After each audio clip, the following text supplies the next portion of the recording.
Hi there. This is Dr. John Whitcomb talking about news and nutrition in part 2, referring to the book Autism, the Cause and the Cure. Part 2 is about mother and child being a common ecosystem of nutrients. When the fetus is developing inside of mom, nature has provided a gradient, a slope.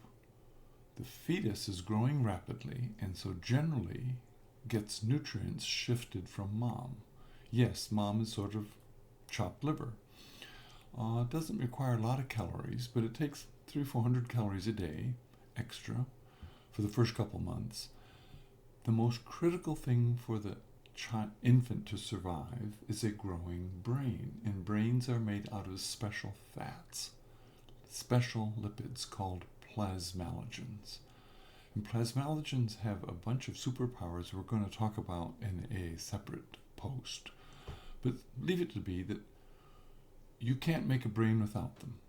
They provide the critical lipid in the myelin, the shrink wrapping, the insulation around your nerve fibers, the white matter of your brain. And human babies have actually adapted, all hominids don't myelinate their brains prior to birth. That allows them to have a smaller head size so they can exit the womb more successfully. And their skull is quite soft and pliable so that they can stretch it. Where do those plasmalogens come from? Well, they come from mom. And they come from, after birth, they come abundantly from mom's breast milk. And if you go to the pediatrician at 1 month, your baby will have it. The first thing a pediatrician will do is measure the head size of your baby to see if it's grown 1 inch. That needs to grow 1 inch, and that means the head size is rapidly myelinating. And you can tell the baby's myelinating brain. The first 2 weeks of life, a newborn infant doesn't make eye contact with mom. Her little eyes or his little eyes are just wandering all over the place. That's because the cables, the nerve fibers, haven't been myelinated with hundreds of, or even dozens of layers of myelin. The more layers of myelin, the faster the conduction speed. So a newborn infant is conducting speed in their brain about 1 meter per second. 20-year-old, 100 meters per second. That's the benefit of myelin, 100 times fold. A huge evolutionary advantage to have myelin. But there isn't any at birth. Now, where does myelin come from? Mom. What happens if mom is older? Did you know that women over 40 have a higher risk of children with autism? Did you know that women who've just given birth to multiple children, their next child has a higher risk of autism? Because mom is depleted of plasmalogens to pass on to the baby. Got it? Mom and infant are a common ecosystem. And autism is caused by damage and loss of plasmalogens. That's the cause of the disease, and it starts in pregnancy with a mother who's potentially depleted. And it's not irreversible, it's not the end of the game, it's just risk.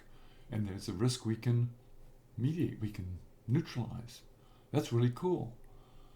But if you want to Google, spend some time on your own, look up multiple birth mom risk of autism. Look up mother over age 40 risk of autism and ADHD. Look up, what's even more fascinating is Google marathon runners white matter brain. Do you know marathon runner depletes their brain, their white matter, because the body is so starved for calories it starts anywhere and it actually depletes white matter in the brain? Yes, and it takes a month to recover. Same thing happens in pregnancy. Isn't that interesting? A pregnancy is like running a marathon, and mom is the one, has to be the one who delivers it. And if mom is really short on plasmalogens after birth, what disease does she get immediately after birth? Postpartum depression.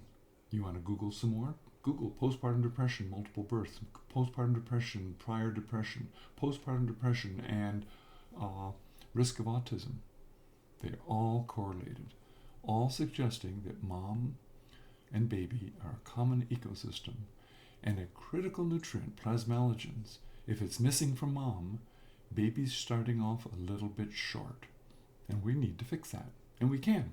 So keep listening. There's more stories. We're going to tell more stories from this book, Autism, the Cause and the Cure.